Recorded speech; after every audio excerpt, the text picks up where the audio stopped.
E eu queria começar dizendo por que é efetivamente importante a gente falar, a gente estudar todos os detalhes práticos, né, de uma avaliação. Primeiro ponto que eu gosto de ressaltar que é importante, principalmente quando a avaliação está sendo feita dentro da execução, é porque lá na execução, um dos momentos mais importantes é quando vai se avaliar aquele bem que se conseguiu penhorar. Então você passa lá vários meses, às vezes anos, para conseguir penhorar um bem, e aí você precisa descobrir se aquele bem tem um valor suficiente para garantir a execução, para pagar a execução.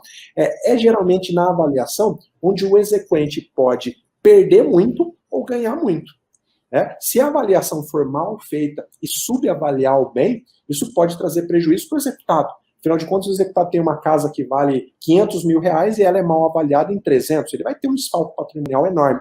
E às vezes esse prejuízo pode ser para o exequente. Às vezes o bem vale muito mais, vale muito menos, é superavaliado.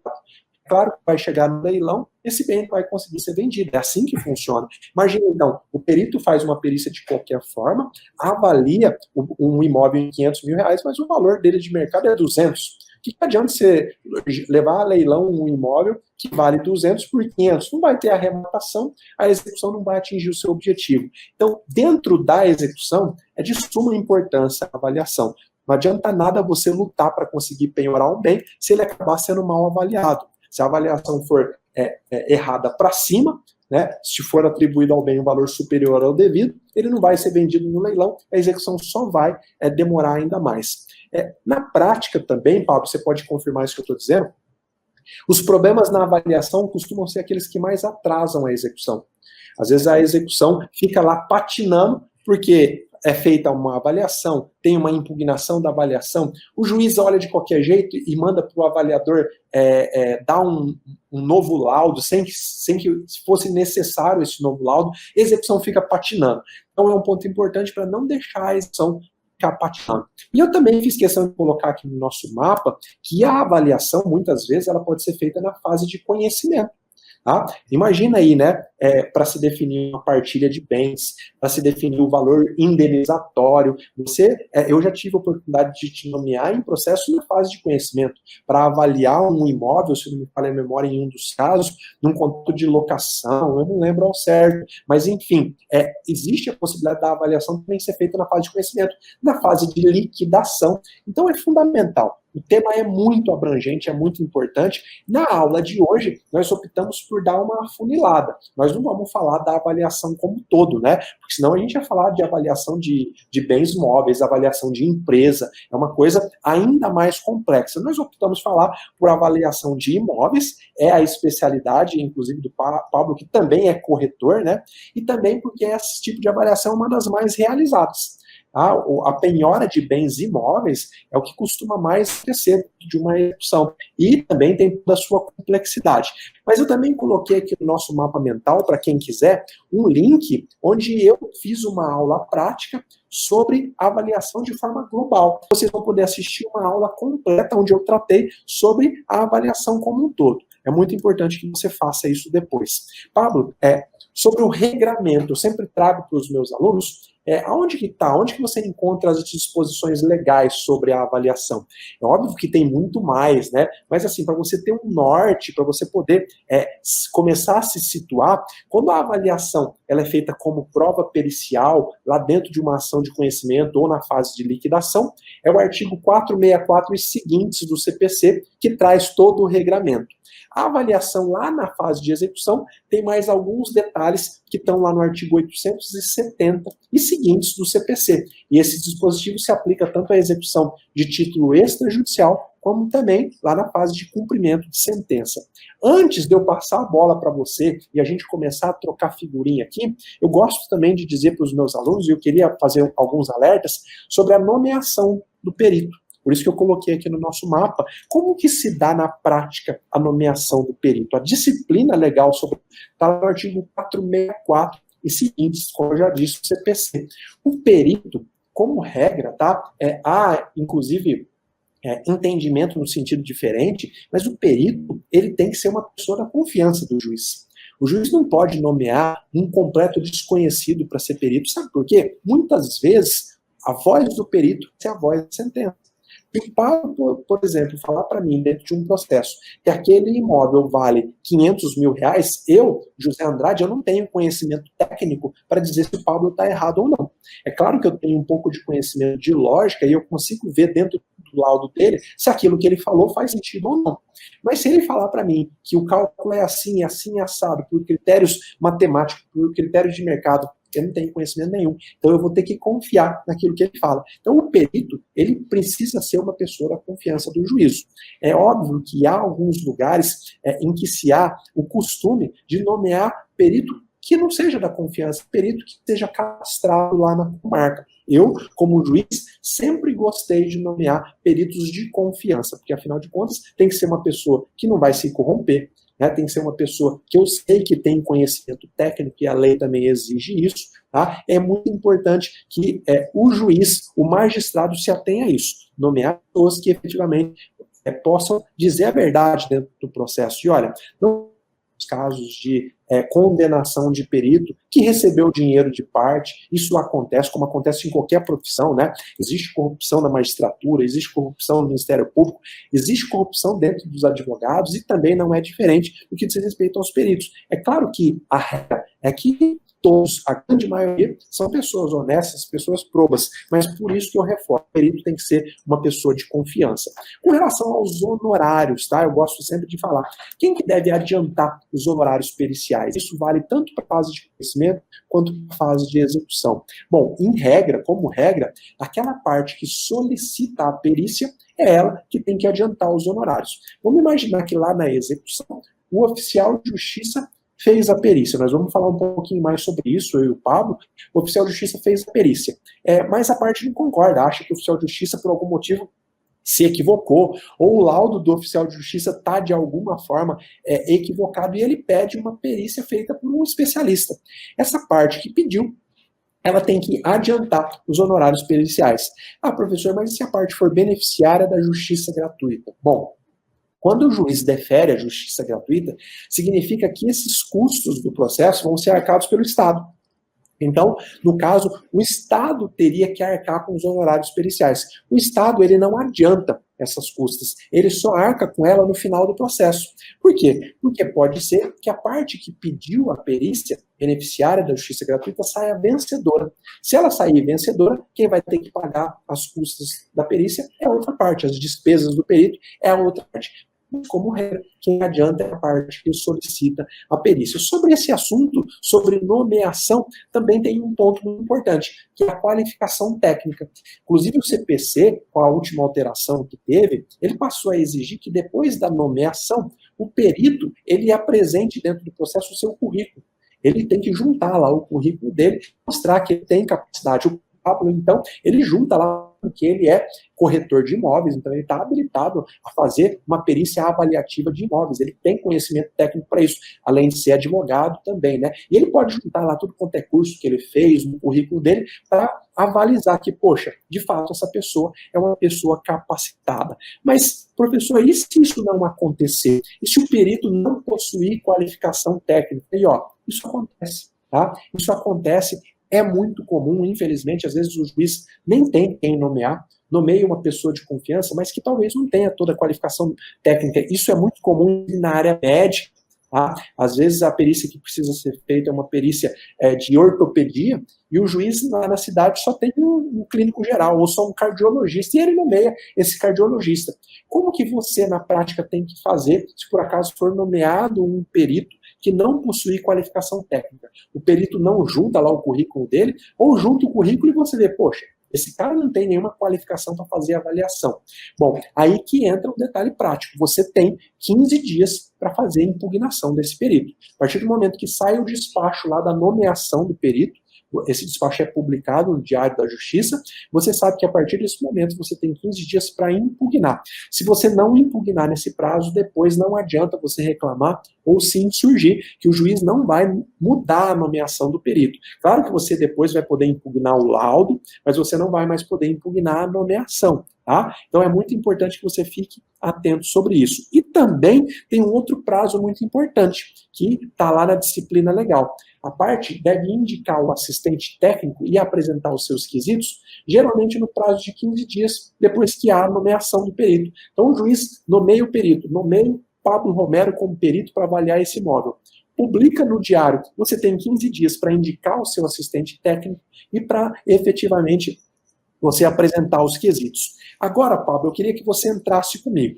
Uma vez feita a nomeação, eu queria que você desse a visão do perito. Tá? Feita a nomeação na prática, como que você procede? Então, você recebeu lá uma intimação, às vezes o cartório entra em contato, ou você vê no Diário da Justiça mesmo, pô, fui nomeado perito. Quais são os passos que você toma? Conta um pouquinho da sua visão como perito, e depois nós vamos adiantando.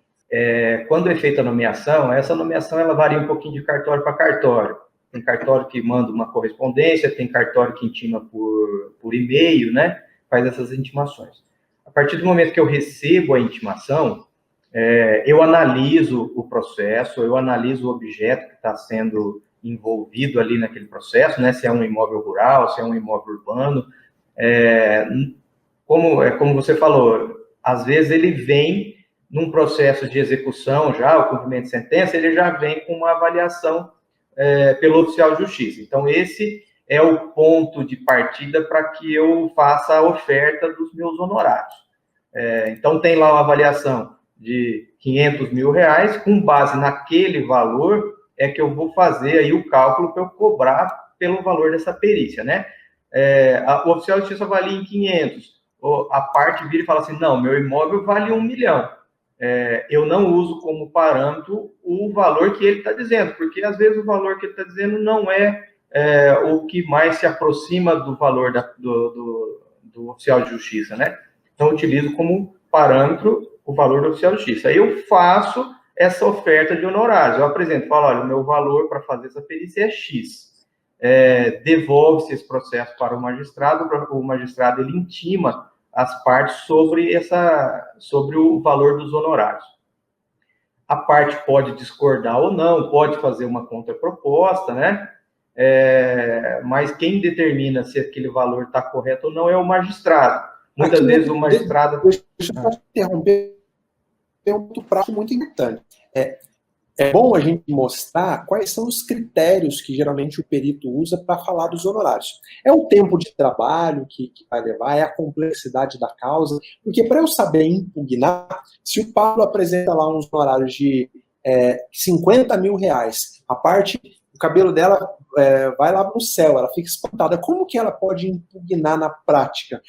Primeiro, que eu sempre falo, você tem que olhar para a complexidade daquele caso. Não dá para comparar, eu tive um outro caso que o perito cobrou 1.000, então o Pablo também tem que cobrar 50 mil. Não, o advogado para impugnar tem que levar em consideração as circunstâncias daquele caso. Mas há algumas coisas que são comuns, por exemplo, o tempo que você vai levar para fazer quantidade de horas trabalhadas, né? O que você leva em consideração? Porque uma vez que todo mundo sabe como que um perito se baliza para apresentar os seus honorários, eles vão saber como impugnar também isso na prática. Como que você faz isso, Paulo? Zé, como que eu faço? Existem várias maneiras de você fazer uma cobrança. Cada perito faz a sua, né? Eu, particularmente, considero cobrar hora-trabalho, às vezes ela pode ser prejudicial para aqueles casos que envolvem um valor menor.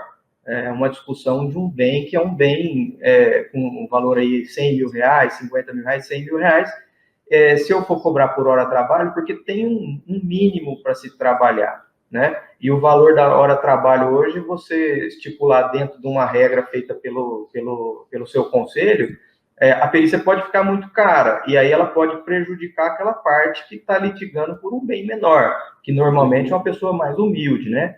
Então, eu utilizo como critério um percentual sobre a avaliação que está dentro do processo, ou, se não tiver avaliação, dentro do que a parte está tentando dizer que vale, né? Então, eu utilizando esse critério de percentual, eu automaticamente beneficio por um valor menor, uma perícia mais barata, aquela parte que está litigando por um imóvel mais simples, né? E, obviamente, que vai ficar mais caro quando está envolvendo um bem maior. Mas por quê? Obviamente que, quando envolve um bem maior, as ferramentas que vão vir para cima do perito também são maiores. Vai nomear assistente técnico, vai fazer uma impugnação muito boa, né? Então, você tem que ter muito mais atenção aos detalhes, né, para fazer essa perícia, né? E também a responsabilidade técnica sobre um bem de alta monta é muito maior também. Então, o meu critério hoje que eu uso é de 0,3% até 1% do valor que está avaliado dentro do processo. Para eu modular isso aí, por exemplo, às vezes eu sou nomeado numa outra comarca, eu sou nomeado em Corumbá, sou nomeado em Maracaju, eu vou ter um gasto maior para fazer isso, eu vou ter que ficar na cidade por um tempo, então eu aumento um pouquinho esse percentual. O imóvel, ele é um imóvel diferenciado, eu aumento um pouquinho o percentual, porque a dificuldade vai ser maior, vou levar um pouquinho mais de tempo, e é assim que eu vou modulando, né? Eu acho importante, até para os advogados, quando o perito sugere os honorários, porque o perito sugere os honorários e o juiz homologa, né? Mas antes de homologar, o juiz ouve as partes. Que as partes, minimamente, se o perito não apresentar em detalhes como ele chegou àquele valor, como o Pablo acabou de explicar, você pode concordar ou pode não concordar, mas ele tem aí a fundamentação dele, como que ele chega ao valor dos honorários. Você, como advogado, se o perito não apresentar nenhum detalhamento, a primeira coisa que você tem que pedir o perito precisa explicar como que ele chegou a esse valor da perícia. E aí o perito vai explicar, é a quantidade de hora, são as despesas que eu vou ter aí de deslocamento, são as despesas de estadia, eu coloquei quantidade de hora trabalhada, eu coloquei a complexidade do caso. Se o perito já não apresentar isso de antemão, eu acho que nesse prazo a parte deve solicitar esse esclarecimento do perito, porque é justo, né? Afinal de contas é uma despesa, geralmente não é barata, né? Então, como advogado, tem esse primeiro passo. Depois da nomeação, se você não quiser impugnar o perito, não, eu concordo, esse cara parece ter uma qualificação, mas eu não estou de acordo com o valor de honorários, ou então eu quero conhecer mais detalhes de valor de honorário. Esse é um primeiro passo, que nós nem entramos em avaliação, falando só dos atos prévios. Por quê? Porque isso é dentro da prática. Se você não faz isso nesse momento, depois não adianta no final da ação, depois que apresentar o laudo, você querer impugnar os honorários. O momento certo é esse, é você efetivamente apresentar essa impugnação nesse momento adequado. E aí, vamos imaginar que aquele caso concreto, o caso concreto que a gente está analisando, foi feita, houve lá uma avaliação para o oficial de justiça. E a parte não concorda com aquela avaliação. Vou imaginar que é o exequente. O exequente acha que aquele bem foi avaliado por um valor muito acima do que deveria. Então, houve lá a penhora de uma casa, o oficial de justiça avaliou em R$500 mil, e o exequente faz uma simples consulta aí na internet, vê que casas semelhantes estão sendo vendidas a R$300 mil. Como que ele faz para impugnar esse laudo do oficial de justiça e pedir uma avaliação por um avaliador? É justamente dessa forma como eu falei, trazendo parâmetros para o juiz, mostrando onde que está o equívoco. Como que isso é feito, Paulo?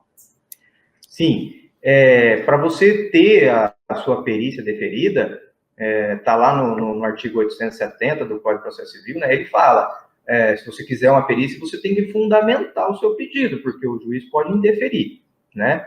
E muitas vezes o advogado faz exatamente isso, ele faz uma pesquisa rápida ali, vê que tem um imóvel avaliado por mais ou avaliado por menos e faz a impugnação, né? Uma orientação que eu faço nesse ponto aqui, para os advogados, né, é sempre chamar o seu cliente para participar neste momento do processo, porque o reflexo do pedido da perícia, a gente vai falar isso um pouquinho mais para frente, o reflexo pode ser muito grande, e vai determinar para o credor se ele vai receber, vai determinar para o devedor se ele vai ter muito prejuízo, né? Então, uma dica é, chama o seu cliente para participar. Num segundo momento, eu vou falar um pouquinho mais sobre a importância disso daí. Mas a impugnação é isso mesmo. E até porque, às vezes, o oficial de justiça, ele tem experiência. Tem um oficial de justiça que tem muita experiência na avaliação.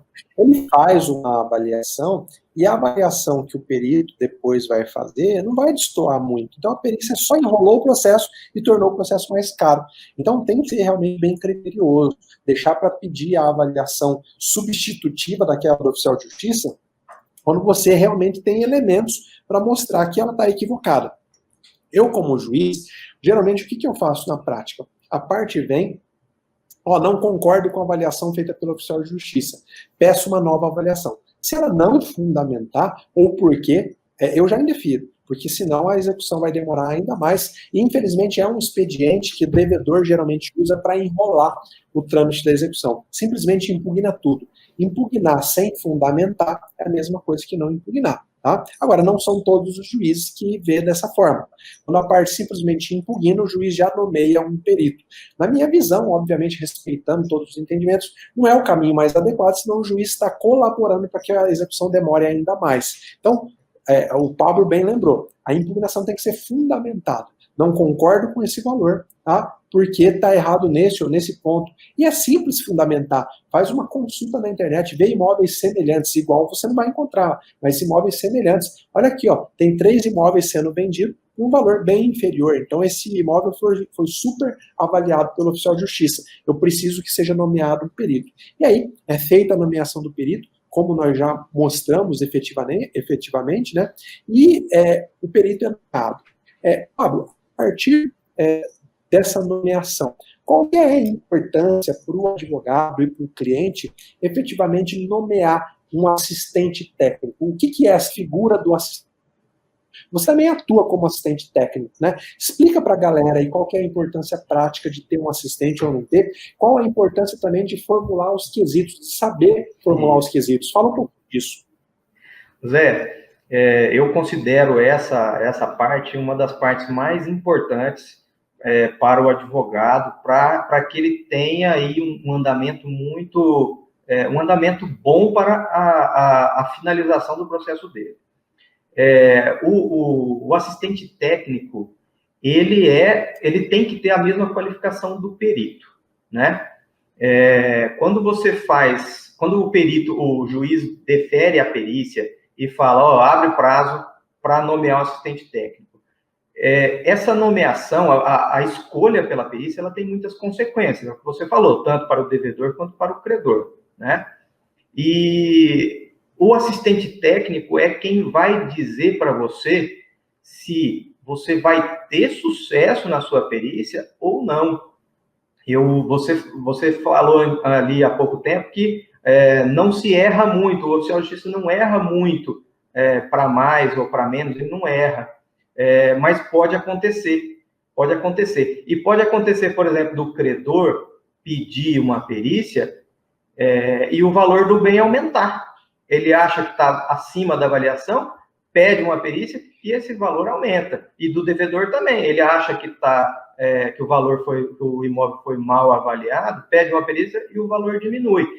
Quem vai dizer se a perícia ela realmente vai ser benéfica ou maléfica é o assistente técnico. Você tem que chamar o assistente técnico no momento em que o juiz...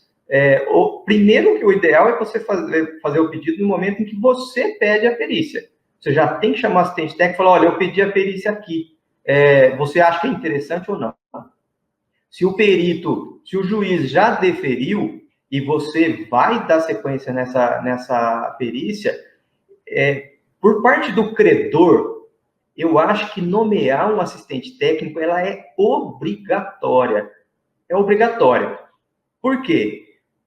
Ele, se chegou naquele momento de fazer uma avaliação, é porque ele já vem ganhando a ação. Então, esse ônus ele já vai jogar para o devedor. E o assistente técnico, ele está dentro das despesas que o devedor vai ter que te reembolsar, vai ter que reembolsar o credor. Está lá no artigo 84, né? Tem que reembolsar as despesas dos atos processuais, a do assistente técnico, a do perito, ele vai te reembolsar. Então, para o credor é obrigatório ele nomear um assistente técnico, porque o assistente técnico é quem vai dar todo o norte para ele na perícia. Uhum. Ele então, vai... Assim, na prática, então, antes até de se pedir ou de se impugnar o laudo do oficial, seria conveniente que a parte chame um assistente técnico da confiança, peça para ele olhar, ó, a gente tem como impugnar esse laudo do oficial de justiça? Tem algum elemento que eu possa mostrar para o juiz que está errado? O assistente que conhece de mercado, que conhece de avaliação, tem. Então, pronto, vamos impugnar. Exato. E esse assistente assistente vai acompanhar o trabalho do perito, porque, afinal de contas, é uma pessoa também com conhecimento técnico, que não necessariamente o advogado possui, né? O advogado não obrigatoriamente tem conhecimento de avaliação de imóvel, avaliação de automóvel. As pessoas tendem a sintetizar a coisa, acha que avaliar um imóvel é entrar no jornal e ver qual é o valor de imóvel semelhante. Não é assim. Se fosse assim, não precisava haver a nomeação de um perito, né? Então, o advogado traz um profissional da área, pode ser um profissional da área de engenharia, de arquitetura, da área na área imobiliária em si, né? Porque existem critérios. Tem gente perguntando, já nós vamos falar de critérios de avaliação, tá? Nós vamos falar sobre isso também, mas é importante entender que o assistente é uma figura essencial. Pablo, eu já decidi casos com base no que disse o assistente, porque a consideração do assistente teve muito mais lógica do que do próprio perito judicial. Tá? Já teve casos em que eu afastei a conclusão do perito e concordei com a conclusão do assistente. Por quê? Porque o juiz não está vinculado ao laudo pericial. É claro que o juiz, ele julga de acordo com o convencimento. Às vezes, o que o assistente técnico traz, o raciocínio que ele faz, a forma como ele apresenta, convence mais o juiz do que efetivamente aquilo que o perito trouxe. Isso não é incomum, viu? É importante que os advogados entendam que é muito bom. E, uma vez eu vi um advogado falando como que ele faz para escolher os assistentes técnicos nos casos que ele atua. Fica essa dica prática para todo mundo. Ele escolhe, geralmente, o assistente técnico que o juiz costuma nomear como perito. Então, ele já trabalha lá naquela vara, ele vê, por exemplo, que o Pablo sempre é nomeado como perito.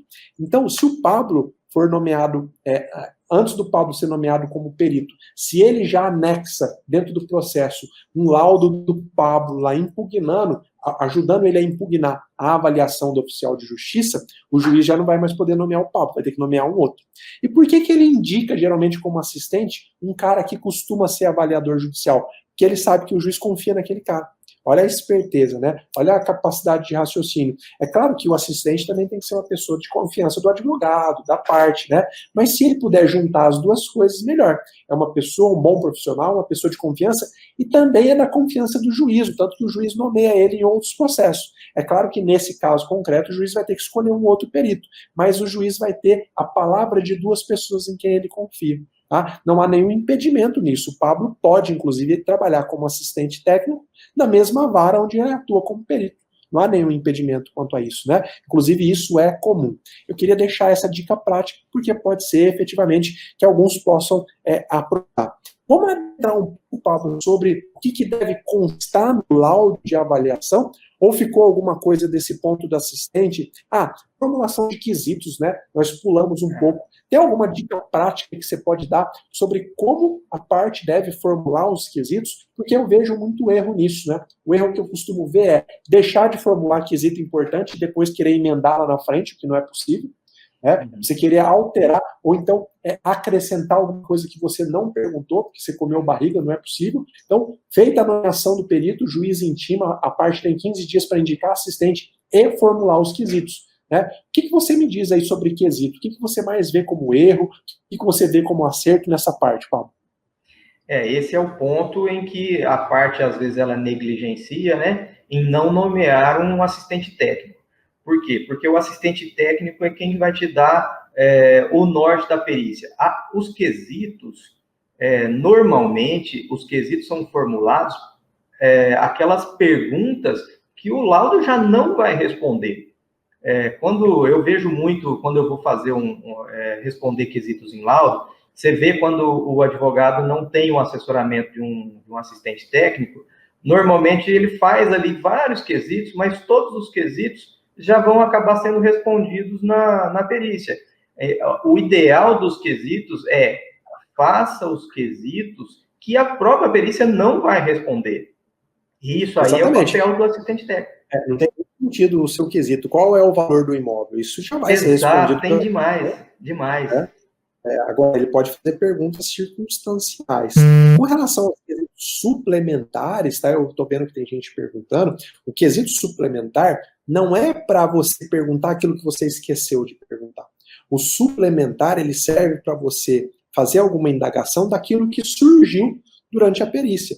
Tá? Então, se surgiu, por exemplo, uma circunstância nova que você não tinha condições de perguntar antes, aí você pode perguntar, porque senão não teria fim. Imagina se você puder ficar apresentando perguntas, perguntas, perguntas, a perícia não termina nunca. Então, suplementar não é simplesmente para tampar o buraco que você deixou lá atrás. Isso que o Papo falou é fundamental. As perguntas não podem ser aquelas básicas que a perícia já vai responder. Tá? Pode ser, por exemplo, alguma coisa que esteja circunstancial. Se o perito realmente tem condições de responder e tem ligação com o caso concreto, ótimo. Se não, talvez o seu quesito pode, inclusive, ser indeferido. Embora na prática não é comum.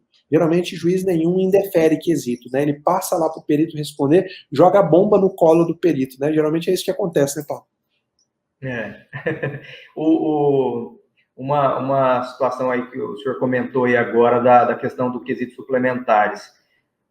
Esse quesito ele só pode ser apresentado no momento em que a perícia está sendo realizada. Quando está sendo feita aquela perícia no local, né, que ela ali é o ponto de partida, é ali o começo do prazo, naquele momento em que a perícia está sendo realizada no local, ali é que você pode apresentar um quesito suplementar. E quem que vai poder apresentar esse quesito suplementar? É o seu assistente técnico, que ele tem que entregar aquela pergunta, aqueles quesitos, pro perito. Uma via fica com ele, uma via o perito assina. Por quê? Porque depois o perito vai falar, no momento foram apresentados esses quesitos suplementares, eu estou respondendo aqui agora. Depois que passar a perícia, não tem como fazer quesito suplementar. E por que na prática desse quesito? Imagina que o Pablo vai lá, junto com o assistente em loco, e verifica, por exemplo, que existe um portão no imóvel que não estava descrito no objeto da perícia. E aí, poxa, sobre esse portão, o assistente, bom, é necessário que se avalie também, ou que se avalie o grau de deterioração desse portão, coisa que ele não tinha condições de perguntar, olhando só para o papel. Então, o quesito suplementar tem que ter uma justificativa, não é simplesmente ficar enchendo de pergunta. Às vezes, a parte torna a perícia tão complexa e o credor tem que tomar muito cuidado para não deixar que o devedor faça isso. Geralmente, a perícia é usada pelo devedor como um mecanismo de atraso do processo, de empurrar o processo cada vez mais para frente, fica tumultuando, apresentando uma alegação infundada. Isso é muito importante que deixa acontecer. Pablo, falando agora da estrutura do laudo, mas eu gostaria de ponderar com você sobre o artigo 473. Deixa eu até colocar ele aqui na nossa tela, que ele é no nosso mapa. Aqui, ó, deixa eu só mudar aqui para aparecer. O artigo 473 do Código de Processo Civil, ele fala o que deve conter o laudo pericial. Obviamente que tem laudos que são sucintos, né? Que você não vai ver dividido em capítulos, mas é importante que você enxergue lá dentro.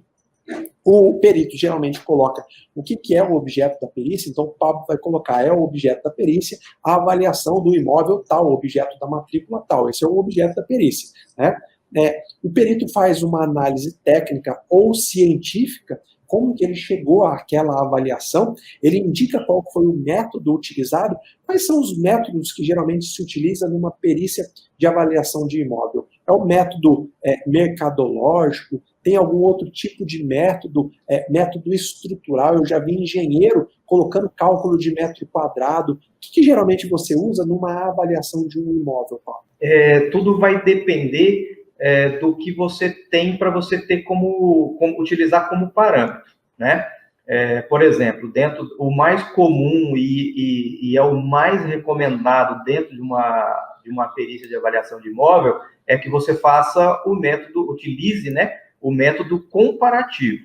Então, você está avaliando aquele imóvel, vamos comparar com vários outros imóveis para que você tenha uma noção melhor de valor daquele imóvel, né?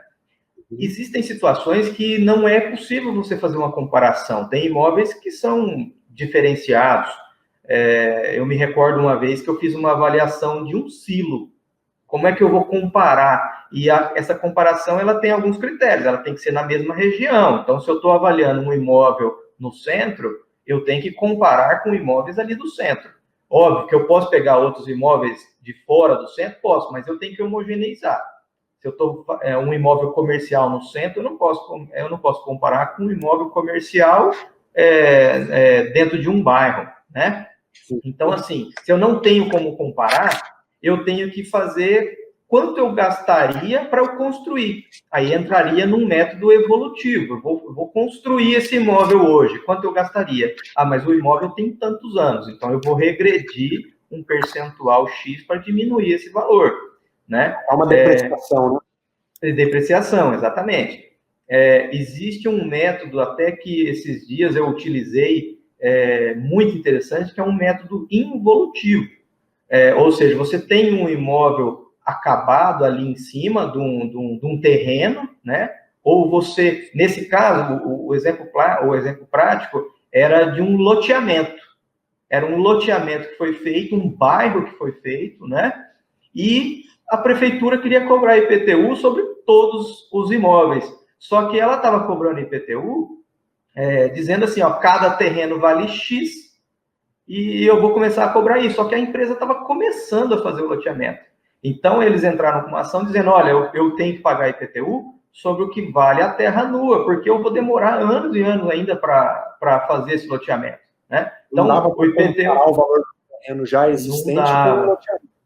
Exatamente. Então, o método involutivo, ele faz exatamente o contrário. Então, eu vou pegar todos esses terrenos, quanto vale, vou diminuindo o valor de cada um, vou diminuindo o valor que é um percentual de tributação que vai incidir no processo de realização desse empreendimento, vou tirar o lucro da empresa. Então, você vai involuir, você vai regredir até chegar somente no valor do terreno. São métodos que você utiliza para encontrar um valor. Tem vários métodos. Isso, então, é um item que tem que estar dentro do laudo. Sim. O perito precisa ser claro em qual é o método dele utilizado. Não é simplesmente chegar lá e falar, olha, pela pesquisa que eu fiz, o valor do imóvel é tanto. Isso não é fundamental, né? E até uma forma de impugnação. Porque, às vezes, o que pode acontecer, algumas vezes, num erro que pode ser caracterizado ao oficial de justiça? O oficial de justiça, ele vai avaliar uma casa e ele entra lá e tem uma casa.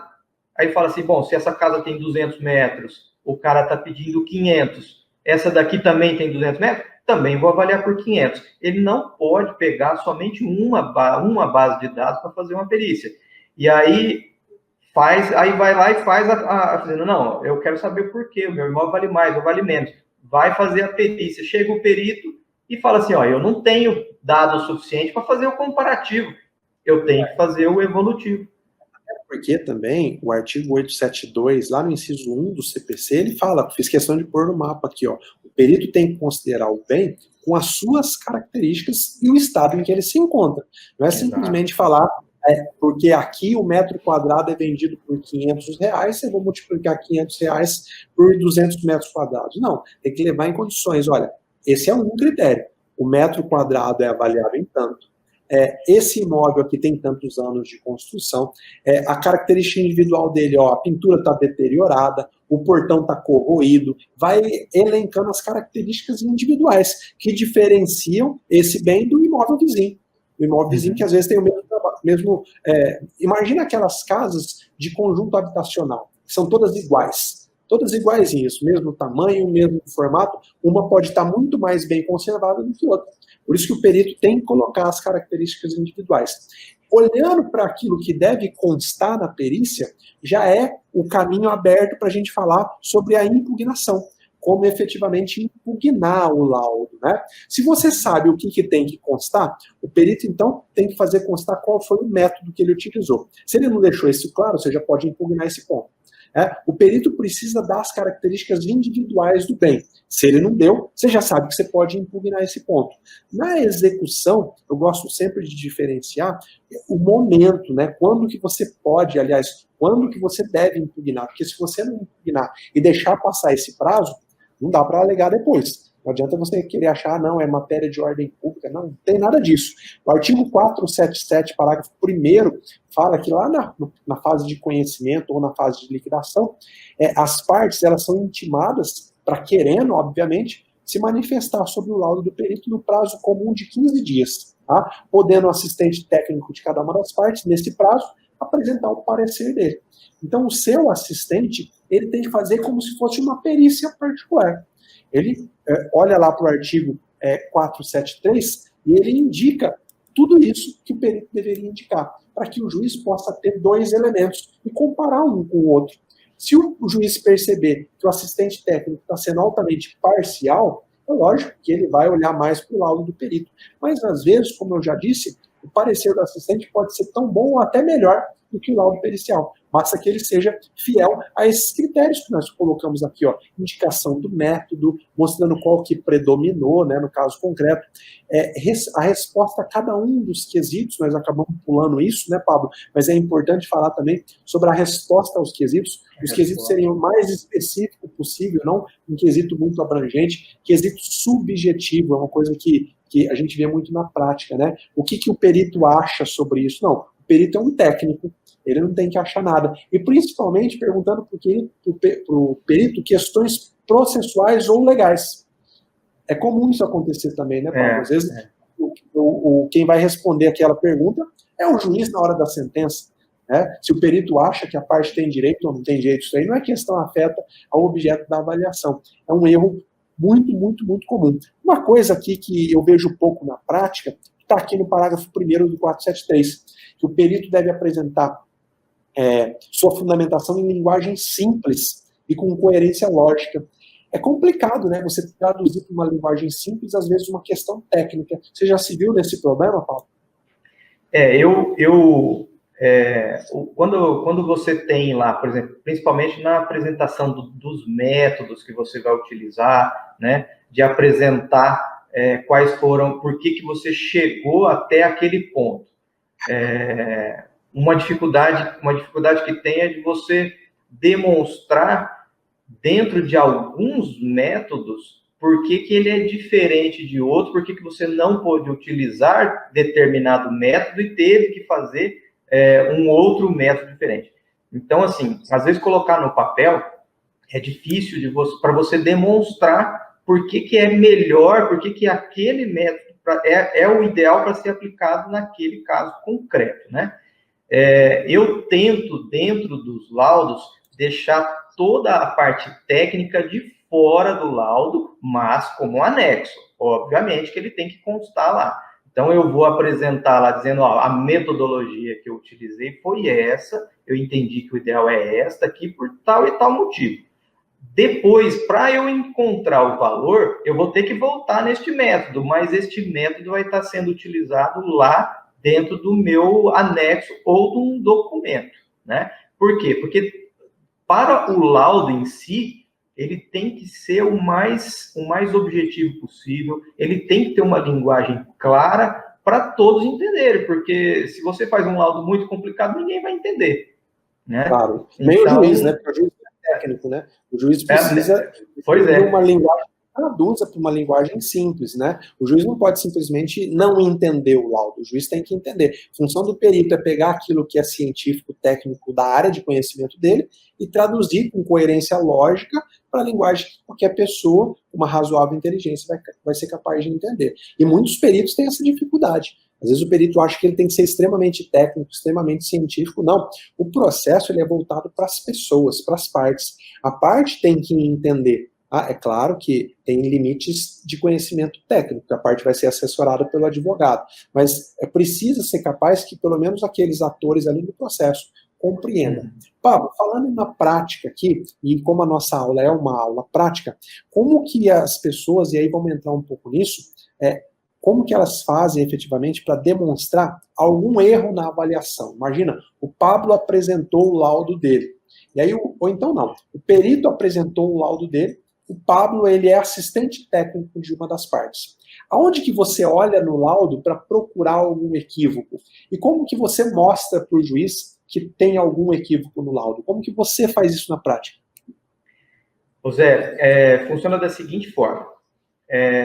A partir do momento que o perito ele apresenta o laudo dele, vamos utilizar como exemplo aí o método comparativo, né? É o método mais comum de acontecer, né? De você pegar um imóvel, compara com mais outros 5, 6 imóveis e apresenta para o juiz dizendo, olha, encontrei esse valor, então estão aqui os imóveis que eu utilizei como paradigma, né?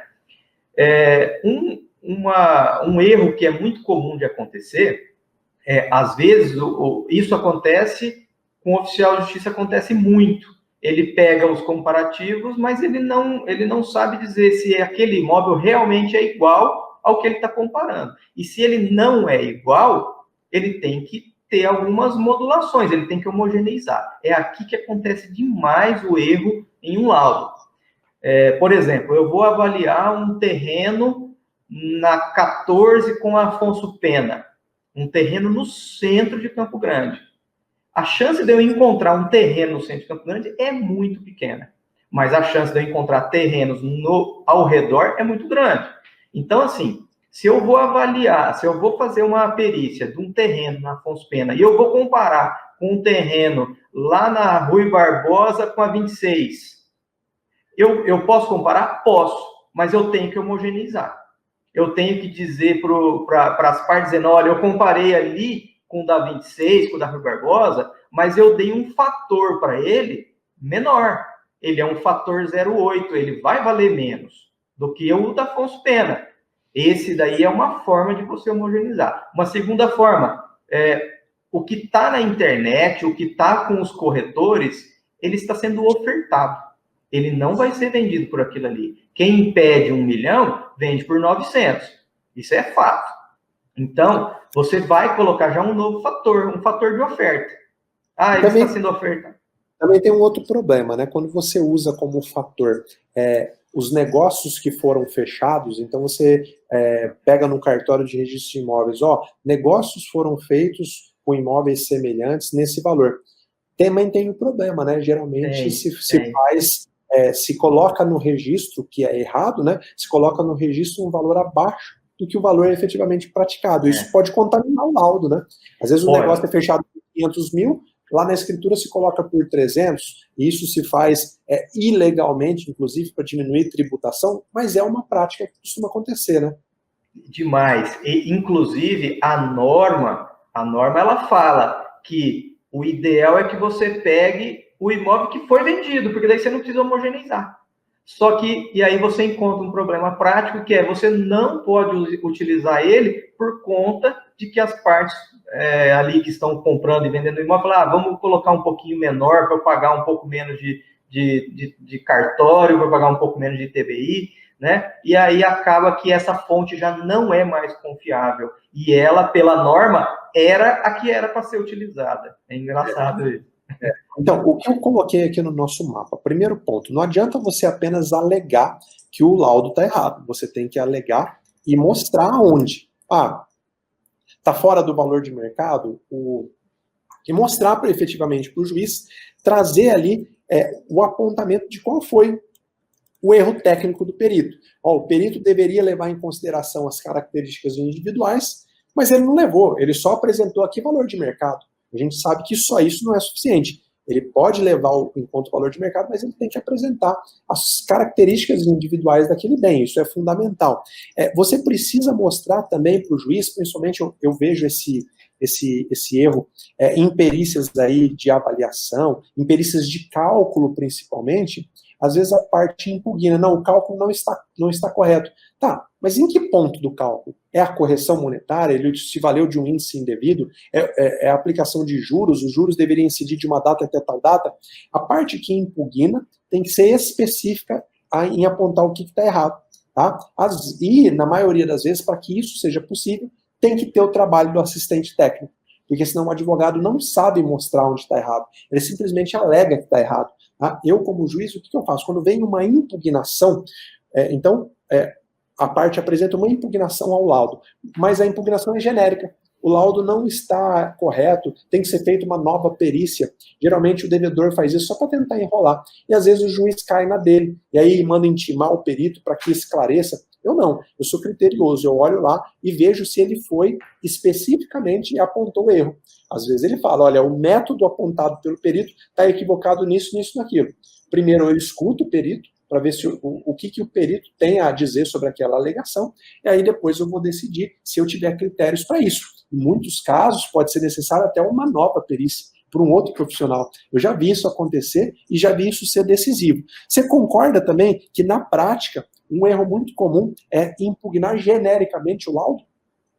Demais, O advogado, normalmente, ele faz a impugnação não concordando com o valor. Ah, não concordo com o valor porque...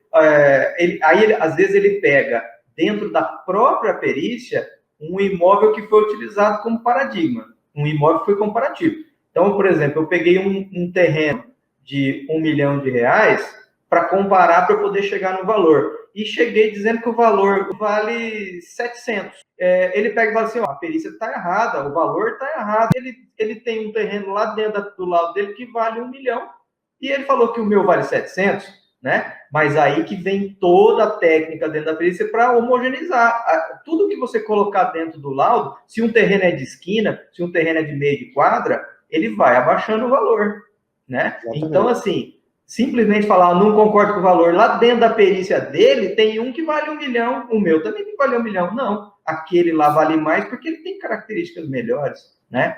E aí, o certo a se fazer é demonstrar equívocos. O perito pode ter equivocado, porque ele pode ter utilizado um terreno de 1 milhão e ele homogeneizou errado. Ele colocou lá, o terreno era parecido, ao invés dele homogeneizar para mais, ele homogeneizou para menos. Então, ali que você tem que demonstrar o erro.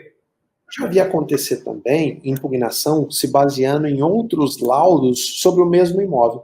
Às vezes, esse mesmo imóvel ele é objeto de penhora na Justiça do Trabalho.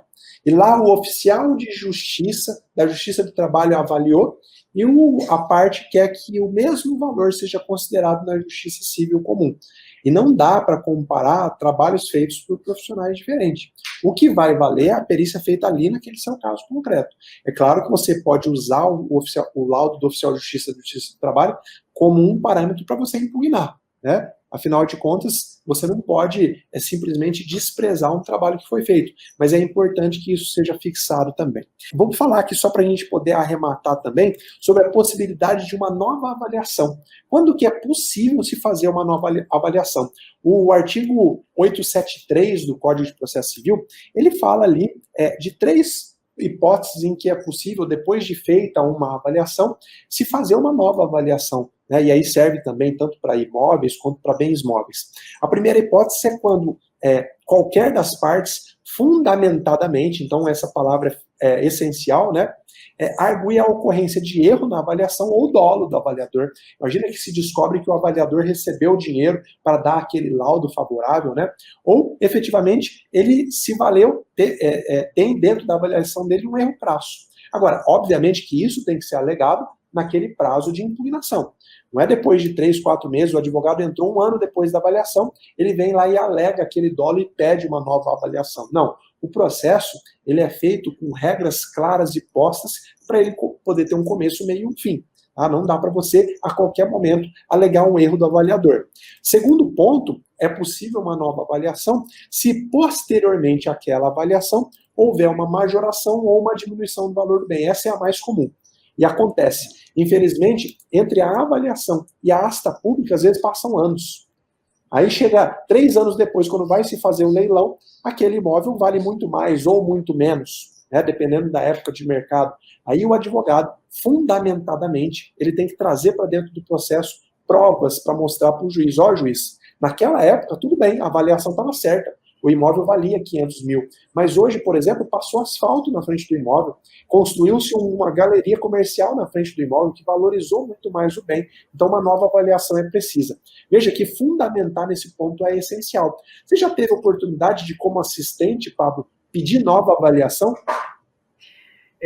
Eu tive na época, na minha advocacia. Na advocacia, eu tive a oportunidade de pedir uma nova avaliação, mas por uma questão de prazo.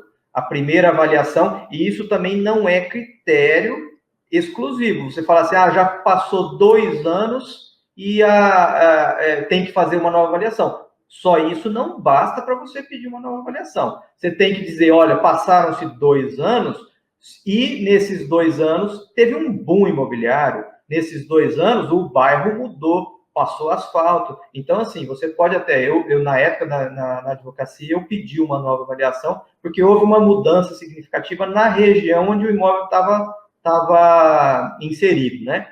Tinha crescido o bairro demais, né? O bairro tinha passado até a ser comercial, a rua que estava inserido, mas durante a perícia, nesse tempo de perícia, ainda não tive nenhum laudo impugnado que fosse deferido para ser feita uma nova perícia.